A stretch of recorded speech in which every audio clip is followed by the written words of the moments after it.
Salut Salut, Shai. salut Bon, Johan. Ouais, comment ça va? tout va très bien, merci. Et toi? Ouais, super. Ouais, je suis super content de t'avoir une interview parce que ça fait plusieurs semaines qu'on en parlait entre nous, d'essayer d'avoir un peu au niveau, les arbitres sont des gens qu'on voit finalement, qu'on entend finalement assez peu dans les médias français notamment, alors que voilà, vous jouez un rôle essentiel quand même dans la tenue des matchs et tout ça. Et puis, voilà, on s'était dit que ça pouvait être intéressant de permettre aux gens de connaître un peu mieux les arbitres, et puis qui de mieux une référence de l'arbitrage international. Ce que les gens ne savent pas forcément d'ailleurs, je pense, parce que même moi, je l'ai découvert un peu sur le tard. Je t'avoue que je t'ai vraiment découvert sur le sujet, tu sais, avec où il y avait un micro sur toi pendant les finales de la Bien Betclic sûr, ouais. Days, et ça a été une révélation parce que j'ai trouvé que c'était hyper éclairant, hyper instructif, qu'on comprenait mieux déjà ce qui se passait dans le match, la manière dont c'était arbitré. Et puis voilà, on sent aussi une personnalité, tu vois, c'est quelque chose, j'ai vraiment trouvé ça super intéressant. Donc je me suis dit que ce serait cool de permettre aux gens aussi de mieux te découvrir et en même temps qu'on découvrait la fonction. Voilà. Écoute, merci en tout cas de mettre un petit peu de lumière sur ce côté qui est assez obscur, je pense, pour tout le monde. Ouais. Il est méconnu. Et puis voilà, c'est une belle activité, donc la mettre en lumière, c'est sympa. C'est clair. Alors, déjà, je voulais un peu savoir, et pour permettre aussi aux gens de voir quelle est ton histoire, toi, personnelle avec le basket. Comment est-ce que tu y es venu? Parce que ouais, j'imagine que tu n'es pas né arbitre, que tu l'as un peu Bon. devenu. Quel joueur ou quel passionné t'étais à la base avant de devenir arbitre? Alors, je suis toujours passionné, ça il faut le savoir. Ouais. Mais, voilà, j'ai commencé très tôt. En fait, je suis tombé dans la marmite très très tôt. Mon père est président d'un club depuis une quarantaine d'années. Mhm. Donc, j'ai commencé très jeune, j'avais, je sais pas, 7 8 ans. J'ai commencé à jouer et puis j'ai commencé après à entraîner et en même temps à me lancer dans le côté arbitral juste pour donner un petit coup de main au club. Mais voilà, l'histoire avec le basket, elle a commencé très très tôt. J'étais très fan, très jeune. Je regardais les matchs NBA. Je regardais à l'époque, il y avait la Pro A qui passait le samedi après-midi sur Ouais. France en clair. Donc tu vois, ça date. Mais voilà, hein, je regardais tout ce qui se passait. Je collectionnais les cartes de basket. Ouais. Jouer aux jeux vidéo basket, tu vois. Même, je pense à l'époque, si tu m'interrogeais sur la taille des joueurs NBA, leur poids, etc., je connaissais tout. Mais voilà, c'est vraiment une passion. Et moi, j'ai aimé en tout cas développer, aller rechercher un petit peu tous les différents aspects de ce sport, Mhm. aussi bien en tant que joueur. D'ailleurs, je joue toujours. Ouais. Et voilà, j'ai tenu à continuer de jouer en fait tout au long de ma carrière d'arbitre parce que bah, jouer, c'est mon premier amour dans ce sport en tout cas. Et puis je pense que c'est important de jouer pour plusieurs raisons. Un, la condition physique, bien sûr, Mhm. mais lié au côté arbitrage, tu comprends déjà comment il faut défendre, qu'est-ce qu'une faute, enfin voilà, tu développes ça. Et puis le dernier point qui est pour moi super important, c'est le point sur l'empathie en fait, parce que Mhm. tu comprends en fait les sensations, les émotions qu'un joueur que tu arbitres peut avoir, puisque tu les vis, alors peut-être à un niveau moindre, parce que moi je joue au niveau amateur, Mhm. mais en tout cas il y a toujours cette envie quand je rentre sur le terrain de gagner, de performer, et bah voilà, du coup je comprends aussi ce que c'est que la frustration d'être arbitré, parfois bien et parfois mal. Ouais. Donc voilà, Et ça fait partie. c'est ça qu'on ressent en fait dans le sujet dont je parlais, dans le petit documentaire, c'est que c'est la fameuse empathie où quand tu expliques aux joueurs pourquoi tu as pris telle décision, on sent que tu lui expliques techniquement ce que toi tu as vu. Et les trois quarts du temps, en tout cas dans la séquence, dans toutes les séquences, ils comprennent en fait et disent ah ok d'accord, je vois ce que tu as voulu comprendre et c'est hyper intéressant parce que d'un point de vue très très extérieur, alors moi je viens du foot, je viens pas du basket, c'est-à-dire que j'ai jamais joué de manière organisée au basket. Euh, j'ai souvent eu l'image d'arbitres de foot un peu rigoristes, tu vois ce que je veux dire, et on les a Ouais, bien jamais sûr. vraiment entendus. Alors, il y a eu les expériences avec les micros, mais il y avait un côté très procédurier et peu dans le dialogue. Et c'est pour ça que ce sujet, moi, ça avait été une révélation. Je me suis dit, mais si tous les arbitres que j'avais pu voir étaient comme ça, j'ai l'impression que ça se passerait bien, en fait, tu vois. Après, je sais pas comment toi t'étais avec les arbitres, mais je sais que le dialogue, il est possible si on est deux à dialoguer. Tu vois, si Ouais. la personne en face, elle vient de façon agressive ou Mm. entre guillemets en force, comme on voit souvent au foot, à venir à 4 5 6 entourer l'arbitre, Ouais. c'est compliqué d'avoir un dialogue constructif quand tu te fais attaquer, entre guillemets, par par 5-6 joueurs d'un coup, tu vois. Ouais, Tout bien de suite, sûr. tu peux plus être dans la même posture. Après, quand il y a du respect, je trouve que c'est important d'expliquer les décisions et d'expliquer le processus. Parce qu'en fait, souvent, les joueurs, ils se rendent pas forcément compte de ce qu'ils font et puis ils ont aussi une Mm. certaine volonté. Des fois, ils sont pas objectifs sur ce qu'ils font. Ouais. Ils veulent performer, et puis des fois, il y a juste en fait une incompréhension. Tu Mm. vois. Et il suffit juste d'expliquer ce qu'on a.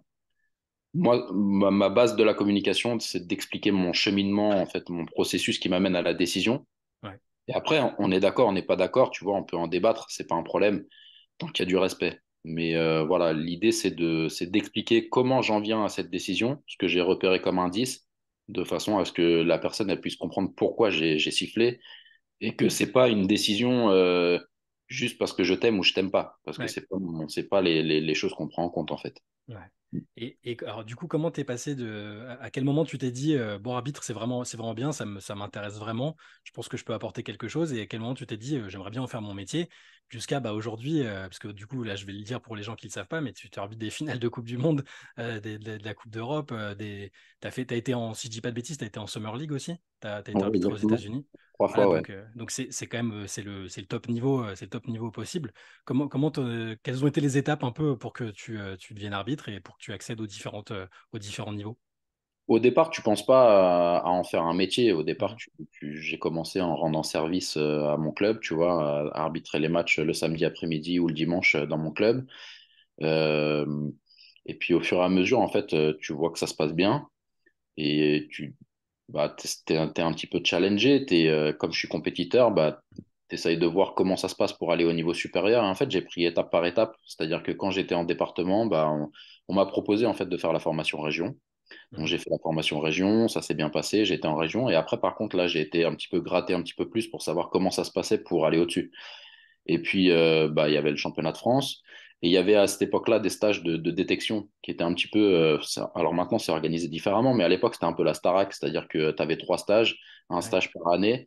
Et puis, chaque stage, il y avait des éliminations. Donc, soit tu restais, soit tu continuais la formation. ouais, Et l'idée de ces stages, en fait, c'est de t'amener en NM1, la nationale 1 garçon, qui est en fait pour le milieu arbitral le début du haut niveau, ce qu'on considère comme le haut niveau. mhm. Et, euh, et puis voilà, et en fait, c'est après, ça s'est construit au fur et à mesure parce que comment dire, les obligations, elles deviennent de plus en plus nombreuses. Ça prend de plus en plus de temps et c'est une fois qu'on arrive vers le haut niveau et je dirais vers même le très haut niveau, une fois qu'on arrive en première division, même en deuxième division, il y a des exigences qui sont très hautes en termes de travail. Bah, c'est à ce moment-là que ça bascule en fait vers une activité, on va dire, qui est quasi considérée comme un métier, quoi. Ouais. Mais à l'époque, c'était juste pour prendre du plaisir dans le basket et puis découvrir une autre facette. Et puis après, au fur et à mesure, comme ça se passait bien, bah, voilà, j'ai voulu aller tenter d'aller le plus haut possible. Ouais. Et t'exerces aussi le métier d'enseignant à côté, c'est ça, si je dis pas de bêtises. Exactement. Et du coup, là, tu parlais du fait que l'activité de l'arbitrage devenait de plus en plus intense. Comment est-ce que tu as réussi à... Parce que j'imagine que c'est important pour toi d'avoir gardé une autre activité, celle d'enseignant, au niveau équilibre professionnel, familial. Comment est-ce que tu as géré ça au début et comment est-ce que tu gères ça maintenant? C'est un équilibre. Enfin, je pense déjà il est important en tant qu'arbitre d'avoir un travail à côté. Mhm. Alors la professionnalisation, ça serait bien, mais le problème c'est qu'actuellement on n'est pas dans des conditions qui permettent une professionnalisation totale et Ouais, je vais dire une concentration exclusive sur le basket pour la bonne et simple raison qu'en fait on est payé au match ouais, et que en fait bah, si t'arbitres pas, bah t'es pas payé. Donc, c'est compliqué. Enfin, après, il y a des assurances, des choses comme ça, mais en cas de mhm. blessure, bah, t'arbitres pas. Cas de Covid, t'arbitres pas. Les gens ne savent pas, mais si on ne performe pas sur le terrain, si on fait des grosses erreurs, on peut être suspendu. On peut Mhm. rester 2, 3 semaines, un mois à la maison.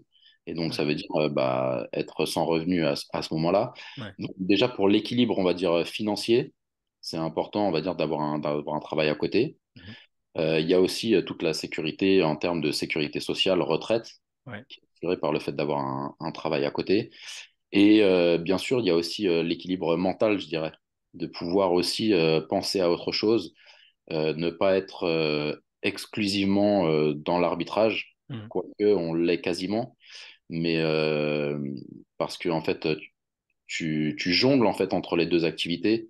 Moi, je vais aller travailler, tu vois, le matin. L'école, c'est l'école primaire, donc c'est Ouais, 8h30, 11h30. ouais, Et puis, bah, de 11h30 à 13h30, je vais, dans ces 2 heures de pause déjeuner, bah, je vais aller à la salle, faire un peu de muscu ou du sport, m'entraîner. Il faut que je mange aussi en même temps, et puis après, tu reprends le travail. Donc, même s'il y a cette déconnexion, on va dire, par le fait d'avoir un travail à côté, elle n'est pas totale, parce que tu mhm. es toujours pris par le basket. Et l'arbitrage, ça demande aussi une grande disponibilité, et il faut être réactif aussi. Tu vois, des fois, il y a des opportunités quand ils cherchent quelqu'un pour remplacer un arbitre qui n'a pas pu se déplacer, qui est bloqué ou quoi au caisse, bah, faut être Ouais, réactif. Si quand tu reçois un coup de fil, tu es disponible et que tu réponds tout de suite, bah, ça peut te permettre d'arbitrer un match supplémentaire. Donc voilà, il y a cette notion-là en fait qui fait que tu déconnectes quasiment jamais. ouais. Et globalement, tes semaines ou tes mois, ils se découpent comment? C'est-à-dire que tous les week-ends, quasiment, tu as un match, toute la semaine en parallèle, tu es à l'école. Ça se découpe pour toi? Bah, en fait, comment dire, pour expliquer une semaine type, on va dire que le lundi, je suis à l'école. Mhm. Si j'ai un match en semaine en Europe.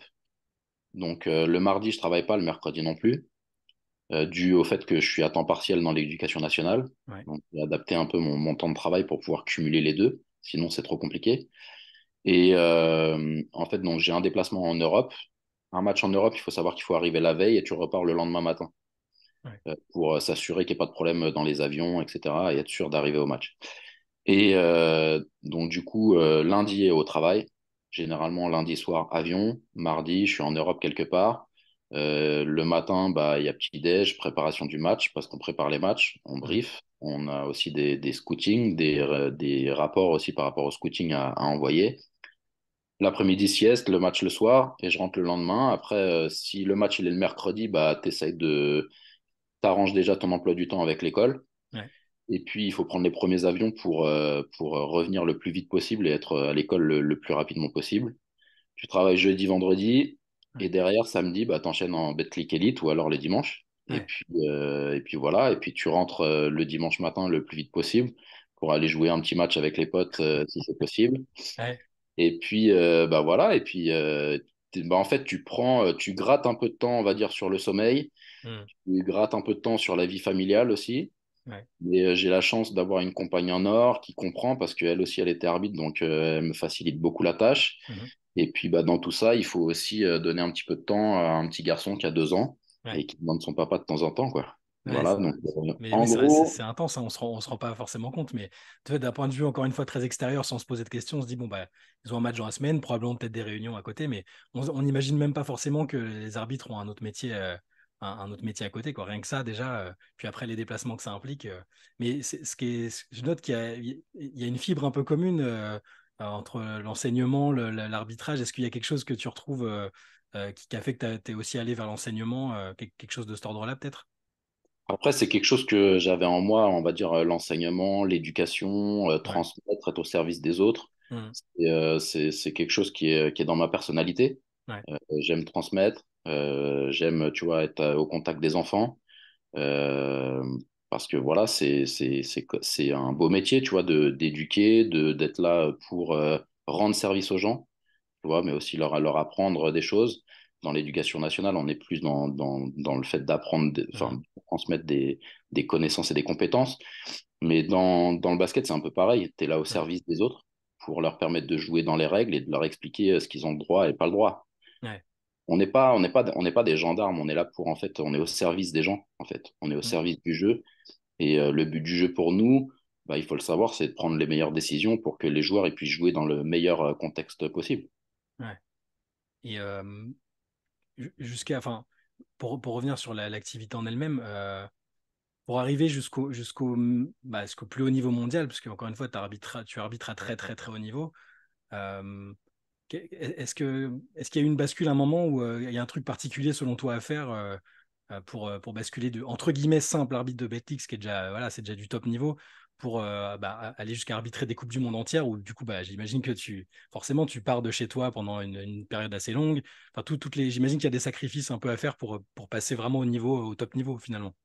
Il y a énormément de sacrifices à faire, il y a beaucoup de travail déjà. Mm. Et puis après, il faut avoir aussi un peu de chance, il faut que tout s'aligne. Tu vois, il faut avoir les bonnes performances au bon moment, vues par Mm. les bonnes personnes. Il faut que les personnes qui soient à des postes clés, en fait, te voient performer Ouais. et puis qui te sélectionnent après derrière et qui te donnent des opportunités.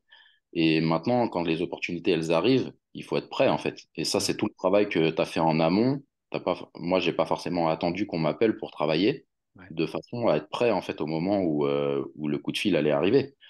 On parlait tout à l'heure de l'importance de jouer Mm.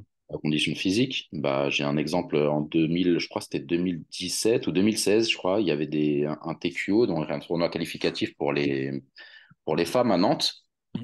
Et il y a un arbitre chinois qui n'a pas pu se déplacer. Et Ouais. donc, à quelques jours de la compétition, ils cherchaient à le remplacer. Donc, ils m'ont appelé, j'ai pu me libérer au niveau du travail. Et comme j'avais continué à jouer, bah, il faut savoir qu'avant les compétitions, on a des tests physiques. Ouais. Et du coup, bah, j'ai pu passer mon test physique en étant à l'aise parce que je continuais à jouer, parce que je continuais à m'entretenir. Et ça fait partie d'un travail quotidien. Je m'attelle en fait à chaque jour faire quelque chose pour l'arbitrage. Que D'accord. ce soit sur le règlement, que ce soit sur l'analyse vidéo, que ce soit sur le physique. Il faut Mm. toujours, on va dire, dans mon quotidien, j'ai toujours une activité, un créneau dans la journée qui est dédié à l'arbitrage. Est-ce que tu arrives à regarder donc les matchs que tu regardes? Il y a des matchs que tu regardes, j'imagine, entre guillemets, pour le travail, pour préparer d'autres matchs. Est-ce que tu arrives à regarder le match de manière presque totalement neutre, mais sans te concentrer sur ce que fait l'arbitre, sur le flow du match? Est-ce que tu arrives à regarder encore de manière. Alors, le terme des passionnés n'est pas bon parce que tu l'as dit toi-même, tu es passionné. Et dans le match, d'ailleurs, ça se sent quand je t'entendais avec le micro, on sent que tu es vraiment dedans et que tu vois. Est-ce que tu arrives encore à regarder des matchs de manière neutre? Oui, oui, alors nous, on a une posture qui est neutre, si tu veux, mais après, Mm. c'est souvent, on va regarder avec un regard arbitral parce qu'on va Mm. souvent se servir de ces choses-là pour travailler, en fait. Ouais. Tu vas regarder un match, tu vas t'interroger sur les situations un petit peu qui se passent. En fait, tu vas à chaque fois faire un lien permanent avec ton activité d'arbitre. Et c'est très rare que tu regardes un match comme ça sans trop réfléchir, on va dire. Parce que Ouais. souvent, tu fais des liens en fait avec l'arbitrage. Mais pour autant, tu vois, comme je te le disais, je suis passionné. Tu vois, on est parti en vacances en Espagne là pendant les vacances de la Toussaint. Mhm. Ça m'a pas empêché d'aller voir Valence-Barcelone, tu vois, Ouais. jouer. J'avais un pote à moi qui arbitrait Mm. et voilà, j'ai regardé, on va dire, pas forcément en étant hyper concentré, mais il y a forcément trois, quatre situations dans le match Mm. qui m'ont interpellé et qui m'ont fait réfléchir à l'arbitrage et comment j'aurais géré les situations. Ouais, je vois. Et tu vois, et je pensais par exemple, là, en tant que journaliste, évidemment, on doit quand même être un maximum objectif, à part évidemment si tu es éditorialiste ou quoi, c'est différent. De base, on a tous des sensibilités, des joueurs, des équipes préférées ou enfin, pour lesquelles on a un peu une inclinaison. Est-ce que, en tant qu'arbitre, est-ce qu'on arrive à éteindre un peu l'ancien fan ou tu vois ce que je veux dire, il y a des joueurs que tu as forcément aimés quand tu étais petit. Je ne sais pas si du coup tu t'es retrouvé à arbitrer des joueurs ou des joueuses que tu admirais ou des choses comme ça. Est-ce qu'on arrive à vraiment à se détacher totalement Oui, parce que en fait, bon, déjà, j'ai travaillé avec un coach mental par rapport à ça, Mhm. donc, mais notamment par rapport au fait, en fait, de faire mon travail quand j'arrive et pas forcément, enfin, que les gens, en fait, soient le coach A, soit le coach B et pas Mhm. forcément, tu vois, le coach emblématique que j'ai regardé à la télé quand j'étais Ouais, gamin, tu vois, ok. et qui avait une notoriété importante. Et j'ai Mhm. compris aussi par ce travail-là quel était mon rôle. Tu vois, eux, ils Ouais. attendent que je fasse mon travail, peu importe qui ils sont, c'est de prendre des décisions Mhm. et le maximum de bonnes décisions possibles. Voilà, oui, il y a forcément des joueurs en tant que gamin, tu vois, que j'ai vu jouer et que j'ai admiré. Mhm. Michael Jordan, bien sûr. Bah, lui, j'ai pas pu l'arbitrer. J'ai Ouais. juste pu le voir jouer et c'était déjà ça. Mhm. Mais voilà, après, il faut pas oublier que pour moi, l'important, c'est de performer. Et c'est ma performance à moi qui Mhm. prime. Et c'est d'être objectif, c'est de prendre les meilleures décisions, peu importe qui est sur le terrain. Et après, l'arbitre, on a un rôle particulier quand même, tu vois, on est, on frustre les joueurs, Hmm. tu vois, donc la relation, elle n'est pas pareille. Le public lambda, il va regarder le joueur, il va admirer le joueur, des fois, ils vont même l'idolâtrer, et je pense Hmm. que idolâtrer les gens, c'est pas bon, Ouais, mais après, ça, c'est un autre débat. Et, euh, et ils se rendent pas compte, en fait, que bah, la personne, c'est un humain avec des qualités et des défauts.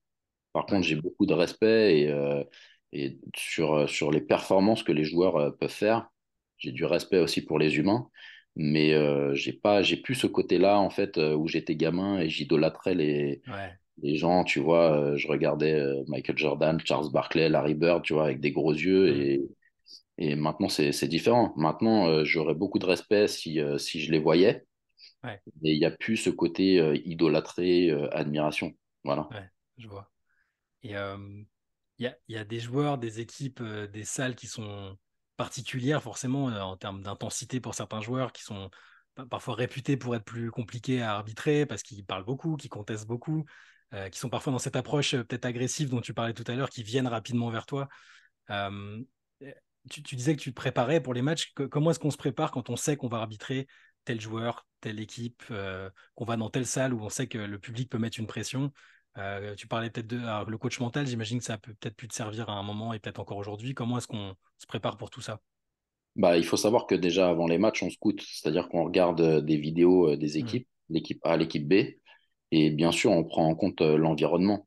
Ouais. Maintenant, déjà, le public, pour moi, c'est pas un problème. En fait, le public, l'atmosphère qu'ils mettent, on va dire, va t'aider à te concentrer et à rester concentré.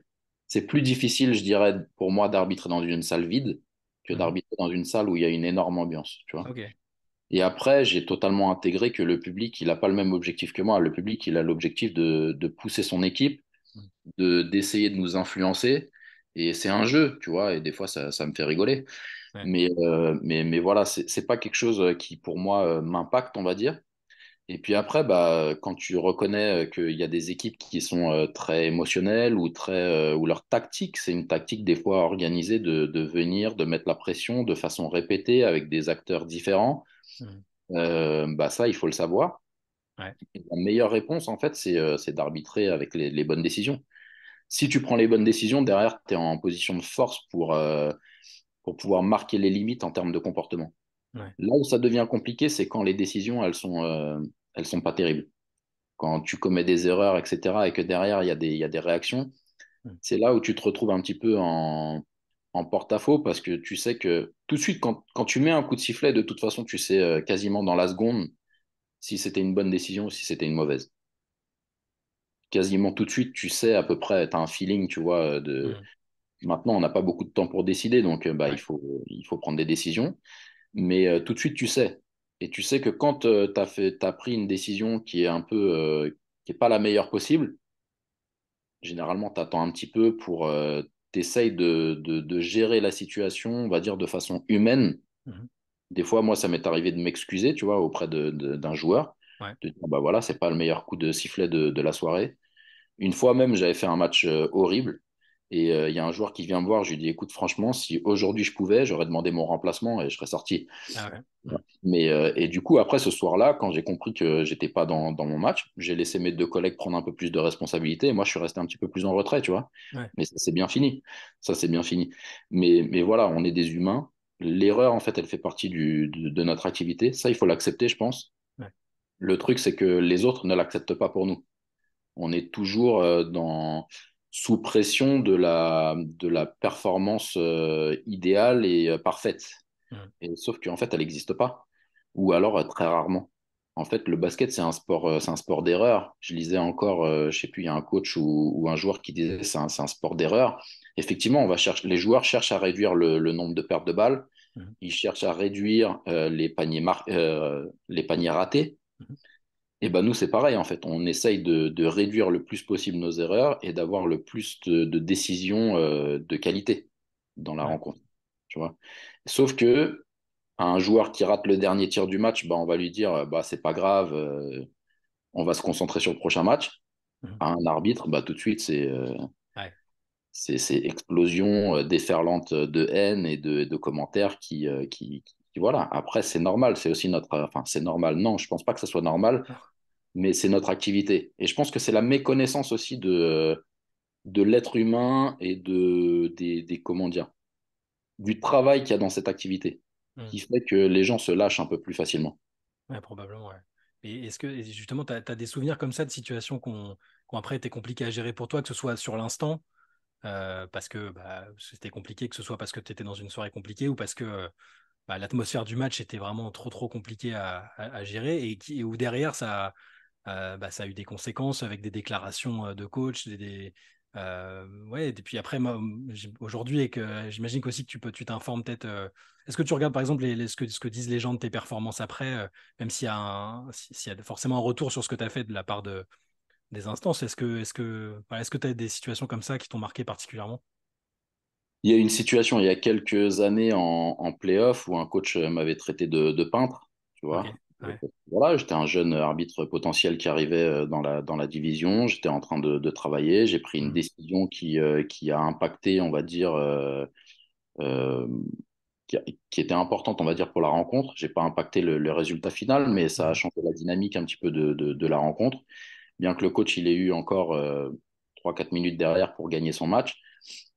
Tu vois, bah voilà, après, il y a eu des commentaires désagréables dans la presse, etc. Bah, ça fait partie de l'activité. hmm, Euh, Comme je disais tout à l'heure, il faut être vraiment lucide sur le fait que en fait, les coachs, les joueurs, le public, ils n'ont pas la même vision que nous. Ils n'ont pas le même objectif.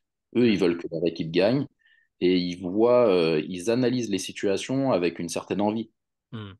Nous, notre envie, c'est de prendre la meilleure décision. Et peu importe que ça soit pour l'équipe A ou pour l'équipe B. Donc, on est totalement on essaye d'être le plus juste possible et le plus neutre possible. Tu Ouais, vois. Donc voilà, après oui, ça fait partie de l'activité, on va dire, d'être sous pression et d'être critiqué. Il faut une réelle force de caractère pour faire cette activité-là. Et j'en parlais encore hier à l'entraînement avec un coéquipier à moi qui s'est lancé dans l'arbitrage en département. mhm, Il m'a dit, je pensais pas que c'était aussi sollicitant mentalement ouais. parce qu'il dit, on est constamment sous le feu des critiques et il disait, je pensais que en fait, si tu prenais les bonnes décisions, ça se passait bien. Bah ouais, mais pas tout le temps et pas que, quoi. Ouais, on considère que c'est normal. Si tu prends la décision, c'est normal. Si tu prends pas la bonne, c'est qu'il y a un problème. Donc ouais, c'est là aussi qu'il y a cette forme de pression. Et ça doit être aussi compliqué quand tu sais que tu as eu un match compliqué, il faut dire que tu as un match tout de suite, peut-être 3 jours après, c'est presque comme les joueurs eux-mêmes. Faut réussir à se remettre dedans et à oublier un peu ce qui s'est passé. J'imagine que c'est compliqué, ouais. Mais c'est là où tu vois en fait, la qualité des arbitres, on va dire un petit peu de standard supérieur, c'est-à-dire c'est leur qualité à encaisser les erreurs, à rebondir. Mm. Tu vois, même dans un match, c'est faire une erreur et être capable de continuer d'arbitrer. Ouais. Parce qu'en fait, si tu restes sur ton erreur, tu restes à réfléchir sur l'erreur que tu as commise, bah derrière, tu vas en commettre d'autres, ça va faire un peu effet boule de neige. Mm. Et c'est compliqué. Donc il faut être capable, on va dire, très vite d'analyser et de passer à la suite pour performer sur les prochains matchs parce que c'est des équipes différentes, c'est des joueurs différents. Mm. Et eux, ils n'ont pas à être impactés par ce qui s'est passé sur des matchs avant avec d'autres joueurs et avec d'autres équipes. Ouais, puis bon, là, on parle des moments quoi, potentiellement compliqués, mais je pense qu'il y a quand même parfois aussi des fois où ça se passe bien. Enfin, là, dans ton cas de figure, si tu arbitres à ce niveau-là, c'est que la plupart du temps, c'est que ta prestation a été bonne et que tu as passé aussi peut-être un bon moment. Est-ce qu'il y a, dans tes souvenirs de matchs, de rencontres, de lieux où ça s'est passé de manière. Alors, tu disais qu'il ne pouvait pas y avoir la prestation parfaite, mais voilà, ton meilleur souvenir d'arbitrage, que ce soit parce que ça s'est bien passé pour toi ou que le match était incroyable est-ce qu'il y en a comme ça qui te viennent à l'esprit? Bah, il y a forcément deux compétitions qui me viennent à l'esprit. Un, c'est la Coupe du Monde en 2019, Mhm. où j'ai la chance d'être sur la finale Ouais. entre l'Argentine et l'Espagne. C'est un match prestigieux, c'est un match que les finales, tu t'oublies pas, quoi. Mhm. Même enfin, pour les arbitres, en tout cas, c'est quelque chose de prestigieux et de grandiose. Ça récompense beaucoup d'investissement et beaucoup de travail, donc c'est marquant. Et puis, il y a les Jeux Olympiques de Tokyo, qui, pour moi, en termes de performance, ont été, je veux dire, la compétition dans laquelle je pense j'ai le plus performé. J'ai été Mhm. le meilleur possible. J'espère un jour refaire des compétitions avec ce niveau de performance. Et puis voilà, j'avais été très précis sur la compétition avec des matchs challengeants parfois. Mhm. Et c'était vraiment une compétition intéressante. Après, les matchs parfaits, c'est bien, mais c'est aussi intéressant les matchs, tu vois, challengeants, les matchs un peu compliqués. Ouais, Quand tu t'en sors bien, bah, ça réconforte, ça valorise le travail qui est mis en place. Et ça d'accord. fait grandir. Ça fait grandir. Ouais. Et donc, tu as arbitré aussi en Summer League. Est-ce c'est quoi les passerelles possibles? Parce que, bon, en NBA, il n'y a que des arbitres américains, si je ne me trompe pas. Pas tout à fait. Pas tout à fait. D'accord, ok, Là, donc tu c'est vois, possible. par exemple, ils ont embauché. En fait, il faut savoir qu'en NBA, il y a des arbitres qui sont sous contrat Mhm. et il y a des arbitres qui arbitrent à la pige. Ok. Donc, en gros, si tu arbitres un match, tu es payé. Si tu n'arbitres pas, tu n'es pas payé. Hmm. Et il y a des gens donc, qui sont sous contrat. Sous contrat à l'heure actuelle, c'est assez difficile d'être sous contrat en étant étranger, mais ça commence à s'ouvrir un petit peu. Si je dis pas de bêtises, c'est l'année dernière, Matt Kallio, qui est canadien, il a réussi donc à devenir arbitre NBA sous contrat. Ouais, Et cette année, ils ont signé un Coréen, ok. en fait, qui a déménagé il y a quelques années, qui est rentré dans un programme. En fait, la NBA a un programme dans lequel tu peux t'inscrire. Et, euh, et après, ils te proposent en fait d'être dans un programme de développement. Tu es sous contrat pendant 3 ans Mhm. pour passer des tests et, et devenir arbitre de G-League. Ok, Et une fois que tu es en G-League, après, c'est à la performance. Si tu performes, bah, tu peux être repéré et tu peux être testé en NBA. Une fois que tu es testé et qu'ils voient que ça se passe bien, après, ils peuvent décider de te proposer un contrat NBA. Après, il faut savoir aussi que c'est pas tout le temps une évolution montante. mhm. J'ai discuté avec un arbitre là-bas qui a eu la chance de faire des matchs NBA et puis ça s'est passé correctement, mais il n'a pas eu de contrat. Et derrière, bah, il a plus fait de matchs NBA et il est resté en G-League et en Ok, collège. Il faut ouais. savoir que là-bas, aux États-Unis, l'arbitrage, c'est un vrai travail. C'est-à-dire qu'il y a des matchs tous les jours. Il faut Mm. savoir aussi que les arbitres G-League, très souvent, ils complètent avec des matchs de high school, de lycée, de collège. Et en fait, il y a des matchs tous les jours. Il y a des matchs tous les jours. Et que D'accord. les matchs de très haut niveau de NCAA qu'on voit à la télé, c'est bien rémunéré et très rémunéré, voire même plus qu'en France ou qu'en Europe. D'accord. Et du coup, toi, avec ce que tu as déjà fait au niveau avec la Summer League, c'est quelque chose que tu envisages, dont tu rêves éventuellement? Est-ce que c'est des opportunités qui t'intéressent? Un rêve, oui, bien sûr. Objectif, je sais pas, parce que ça demande aussi beaucoup de sacrifices et ça dépendrait Mhm. des conditions, en fait. Ouais, Partir comme ça, sans contrat et de façon un peu aléatoire. Alors, si j'avais été célibataire, ouais, oui, ça aurait été. Mais là, maintenant, il y a un petit garçon de 2 ans, tu Mm. vois, et une femme à côté. Donc, il y a une petite famille à gérer. Mm. Je ne suis pas le seul dans ce cadre de vie qui changerait complètement. Il y a aussi la famille, hein, il ne faut pas se leurrer. Ouais, Moi, bien sûr. j'ai une relation très forte avec mon père et ma sœur. Et puis voilà, donc c'est des choses qui sont à prendre en compte. Donc si c'est pour un contrat et être arbitre NBA sous contrat, bien sûr que c'est intéressant. Ouais. Maintenant, si c'est se retrouver dans un système un peu précaire et aléatoire où tu mets un petit peu, pas en péril, mais tu joues un peu avec la vie de ton familiale. Mm. Ouais, Faut- c'est compliqué. ouais, c'est pas, ça se réfléchit. Ouais, j'imagine. Mais du coup, est-ce que tu as encore. Donc, ça, si c'est un rêve un peu flou parce qu'on ne sait pas exactement de quelle manière ça se définirait, mais est-ce que tu as des objectifs là sur la suite? Parce que quand on a arbitré les événements sur lesquels tu as arbitré, bah, de quoi est-ce qu'on rêve encore? Est-ce que tu sais combien de temps tu veux arbitrer? Ce que tu ferais après éventuellement? Est-ce que tu es déjà dans cette après. Après, je dis ça sans savoir s'il y a il y a des limites d'âge du coup pour l'arbitrage international? Voilà. Alors, sur l'international, ça s'arrête généralement à 50 ans, Ok. sauf il y a une extension possible lorsque tu es sur les meilleures compétitions. Donc, par exemple, là, il y a un arbitre bosnien qui a été étendu, il y a un arbitre espagnol aussi qui a été étendu parce que, Mhm. en fait, bah, ils ont fait les championnats du monde, ils ont fait les Jeux olympiques, et du coup, même s'ils ont atteint ou qu'ils vont atteindre la limite d'âge, eux, ils ont une capacité à avoir leur licence étendue. Et donc, ça leur permet en fait de continuer un petit peu plus que 50 ans, qui est la limite d'âge en Europe. En France, c'est illégal d'avoir une limite d'âge, mais elle Ok. se fait naturellement parce que, on va dire que la période 50-55 ans, c'est souvent la période où les arbitres tournent la page et passent à autre chose. Hmm. Parce que bah, physiquement, déjà, il y a des tests physiques à passer, il faut performer sur le terrain, il y a beaucoup de choses qui rentrent en compte. Mais souvent, la bascule, elle se fait entre 50 et 55 ans. D'accord. Et du coup, toi, comment tu vois comment tu aimerais que la suite, est-ce que là, la situation comme elle est te convient? Est-ce que t'aimerais, est-ce que tu as des objectifs, en fait, comme un joueur aurait des objectifs personnels?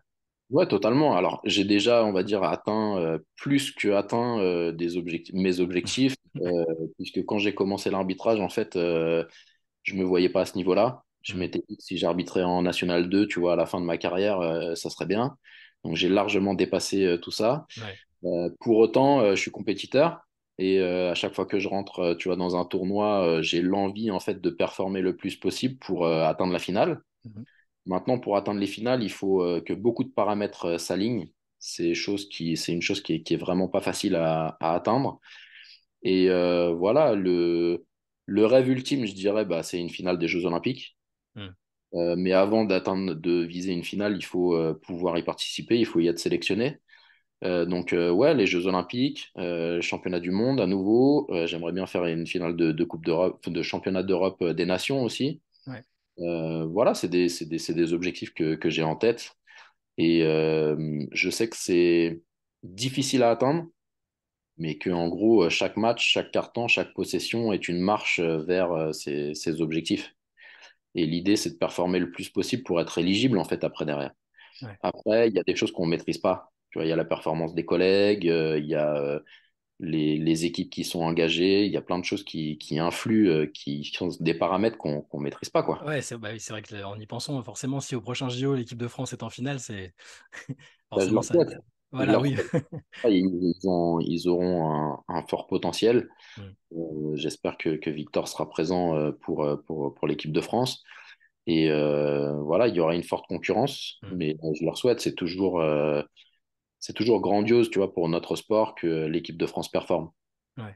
Et donc, en tant que passionné, tu continues de regarder, tu regardes la NBA, tu arrives à trouver du temps pour regarder ce que tu suivais un peu plus en tant que fan avant, tu arrives encore à trouver du temps comme ça pour regarder? J'en ai beaucoup moins.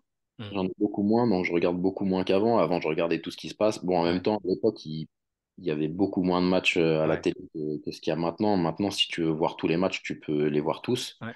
Avec les passes NBA TV, etc., Fast Quick, tout. Enfin, il y a de quoi voir 50 000 matchs par jour. Hmm. Donc, oui, je regarde toujours des matchs, mais de façon beaucoup moindre qu'avant. Ouais. Parce que, bah, je te disais tout à l'heure, il y a le scouting pour nous quand on va avant la rencontre. Hmm. Mais après la rencontre, il y a aussi un travail d'analyse vidéo. Donc, ça prend 2-3 heures encore derrière en plus du match. Ouais. Donc, tu vois, déjà, ça fait à minima pour moi, pour ma performance, pour une partie arbitrée, ça fait 3 matchs à regarder. Ouais, c'est énorme, c'est difficile après Déjà, de j'arbitre deux s- fois par semaine, donc ça veut dire que j'engendre 6 matchs minimum à la ouais, semaine. Et ouais. après, bah, voilà, après tu regardes, tu tiens forcément un petit peu au courant de ce qui se passe, tu regardes un peu ce qui se passe en Basketball Champions League, en Euroleague, en NBA, et puis voilà. Et t'as des interactions parfois avec des arbitres des autres sports, ou est-ce que parfois tu regardes d'autres sports pour pas t'inspirer, parce que les règles sont très différentes entre les différents sports, mais bah, on parlait tout à l'heure du foot, on a presque l'impression que c'est un métier différent entre le basket et le foot. Il y a d'autres disciplines aussi. Est-ce que tu regardes un peu ce qui se fait dans d'autres disciplines? Je regarde beaucoup le foot et le PSG. Tu vois, Ouais. parce que c'est le club à côté de chez moi et puis que voilà, j'ai toujours suivi depuis gamin Mhm. ce club-là. Donc j'ai on va dire un œil attentif sur l'arbitrage du football. Ouais, Euh, mais après, j'ai pas de réelle interaction avec des collègues d'autres disciplines. d'accord. Des fois, sur des événements, tu vois, comme les journées de l'arbitrage de la Poste, on a la chance d'être convié, d'être mélangé, de pouvoir échanger un petit peu. Mhm. Mais pour autant, c'est assez rare quand même. D'accord. Plus, on va dire, mes échanges sont principalement souvent orientés vers des collègues arbitres Mhm. de basket euh, du monde entier parce que bah, maintenant, avec les compétitions internationales, j'ai des contacts un peu partout. Ouais. Il y a des amitiés forcément qui se créent un peu partout dans le monde. Et au niveau de l'anglais, c'est quelque chose que tu as dû développer avec le temps ou est-ce que tu as tout de suite une des facilités ou parce que c'est un paramètre auquel on pense pas forcément, mais c'est-à-dire si c'est trop compliqué, si le niveau d'anglais est trop bas, alors que là, moi, sur les sujets, je te voyais interagir avec les joueurs américains sans aucun souci. Enfin, Ouais, c'est une vraie question, c'est un vrai point qu'il faut travailler. mm, Et ça se travaille pas juste au moment où, avant d'arriver sur le terrain et avant d'arriver aux sélections, parce que ça prend du temps d'apprendre une langue étrangère. J'avais forcément un œil attentif, un regard attentif, parce qu'en tant que gamin, bah, tu regardes les matchs NBA, mm, tu te tapes toutes les VHS, tu vois, qui sortaient à l'époque, ouais, comme Fly With Me, etc. Tu vois, ouais, Magic Johnson, Larry Bird, tout ça. Voilà, ça c'était comment dire. Et sur ces cassettes-là, il n'y avait pas la grosse erreur de notre culture française qui est de faire des versions françaises. ouais, Tu mm, vois, là-bas, heureusement, je dirais, c'était des VO sous-titrés. Ça permettait déjà de commencer à travailler. Après, il y a bien sûr les séries. mm, Et puis, quelques années avant, en fait, d'être arbitre international, j'avais pris des cours privés, ok, des cours individuels parce que je voulais pas me cacher. Je voulais mm, pas avoir la possibilité d'être dans un groupe, tu vois, et d'être un ouais, peu timide et de ne pas parler. Je savais qu'il y avait besoin de parler. Et puis après, ça a vraiment boosté quand j'ai rencontré ma femme parce que bah, elle est étrangère. Et ok, du coup, on s'est rencontrés sur un stage d'arbitre. Et ouais, elle est gréco-suédoise. Et à la base, elle parlait pas français. Donc là, ouais, ça a boosté, on va dire, mon niveau j'imagine. d'anglais. Ouais, Et ça permet d'avoir cette réactivité quand les gens m'interpellent sur le terrain. mm. C'est pas forcément tout le temps fluide parce que bah, des fois, les joueurs américains, ils parlent avec un Ah bah argot oui, et un accent qui est pas facile à comprendre. ouais, c'est vrai. Mais on va dire qu'il y a cette facilité, on va dire, à switcher de la langue française à la langue anglaise parce Mm, que c'est travaillé au quotidien. ouais. Mais quand Ouais. c'était pas le cas, tu vois, c'est un peu plus dur. T'as un temps d'adaptation, quoi. Ouais, c'est dur en situation de réagir. Je reviens encore sur cette fameuse, sur les séquences avec le micro. Euh, je me demandais d'ailleurs quand enfin, du coup, tu as arbitré en sachant que tu avais le micro et tout ça. Est-ce que, euh, est-ce que ça t'avait mis une pression particulière ou est-ce que tu t'es dit, oula, là, faut vraiment pas que je me loupe parce que j'ai le micro. C'est un moyen aussi bah, quelque part, de promouvoir aussi l'arbitrage. Comment tu avais abordé cette expérience-là qui est quand même. Alors déjà, en fait, je m'efforce de toujours donner du respect, tu vois, et d'être dans un cadre de politesse et de respect. Mm, Donc en fait, ça m'a pas influencé plus que ça parce que c'est quelque chose que je m'efforce de faire à toutes mes rencontres. ouais. Tu vois, d'échanger, c'est aussi mon rôle hein, de communiquer. Tu parlais de communication, l'importance de l'anglais. À partir du moment où tu arrives sur le haut niveau, c'est plus ton travail, il est plus uniquement de prendre les bonnes décisions. Il est aussi de savoir les communiquer, les expliquer et de les savoir les faire accepter par les différents acteurs. Et la partie communication, elle est super importante. Et tu peux pas être dans un rôle, on va dire, une fois ponctuellement. Ça marche pas. Après, Mm, il n'y a pas forcément de pression. Il y a aussi, pour dégager de la pression, le fait que tu sais que derrière, il va y avoir un travail de montage mm. et que les séquences où tu bégayes un peu, bah forcément, elles vont peut-être pas forcément être mises en avant, tu Ouais. vois. Mm. Mais voilà, c'est pas quelque chose qui m'a mis une pression supplémentaire parce que c'est quelque chose que je m'efforce de faire, on va dire, naturellement et match après match. Ouais, t'avais eu des retours après dessus parce que en regardant ne serait-ce que les commentaires, il y avait plein de gens qui, je pense, qui étaient comme moi et qui se sont dit, qui avaient marqué, ouais, incroyable, comment il tient bien le match, c'est super intéressant, on comprend mieux ce qui se passe. Enfin, t'avais eu des retours après cette expérience-là? Oui, oui, les retours sont très positifs. Tu vois, ça a été fait plusieurs fois. Ça a Mm. été fait notamment aussi avec l'arbitre italien Manuel Mazzoni. Ça a été fait, Ouais. ça, c'est quelque chose qui se fait régulièrement aussi en Espagne Mhm. avec Antonio Conde, Fernando Calatrava, etc. Et même des arbitres un peu moins connus aussi. Voilà, c'est quelque chose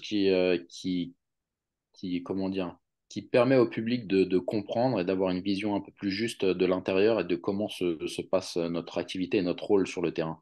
Ouais. Ça humanise un peu l'activité parce que souvent les gens se tournent vers l'arbitrage seulement quand il y a des erreurs parce que c'est ce qui est médiatisé. Mm. Et donc voilà, c'est très positif, on va dire. Tu vois, il y a même j'ai reçu un message sur les réseaux sociaux, tu vois, un jeune Australien qui se lance dans l'arbitrage et il Mhm. me dit qu'il avait été très inspiré, tu vois, par cette vidéo. Ah, c'est super ça, hein. Ouais. Et que à chaque fois que je rencontre, on va dire, des gens un peu à l'étranger, c'est souvent qu'ils me parlent de ces vidéos-là et Ouais. que de façon positive. Ouais, non, bah, moi, ça m'avait vraiment. Je m'étais, tu sais, c'est presque une révélation parce que même en tant que journaliste, on s'intéresse pas forcément. Enfin, voilà, les arbitres font partie du paysage et on sait à quel point ils sont importants, mais là, je trouve qu'on a vraiment vu comment se déroulait un match du point de vue de l'arbitre et tout ça. C'était, même si, comme tu le disais, il y a des montages, hein, forcément, ça reste un condensé, mais j'ai vraiment trouvé ça hyper intéressant. Bah, merci beaucoup, Johan. C'était super intéressant de parler avec toi. La vidéo sera sur YouTube en fin de semaine normalement. Je t'enverrai un petit message pour te relayer tout ça. Et Très bien. voilà, merci encore. Et puis bah, je te souhaite tout le meilleur pour les objectifs dont on a parlé tout à l'heure, pour tout le reste. Et à très bientôt. Merci beaucoup. Et, merci encore à toi de mettre la lumière sur notre activité. Pas de souci. Bonne journée, à plus tard. Merci à toi aussi. Au revoir. Au revoir.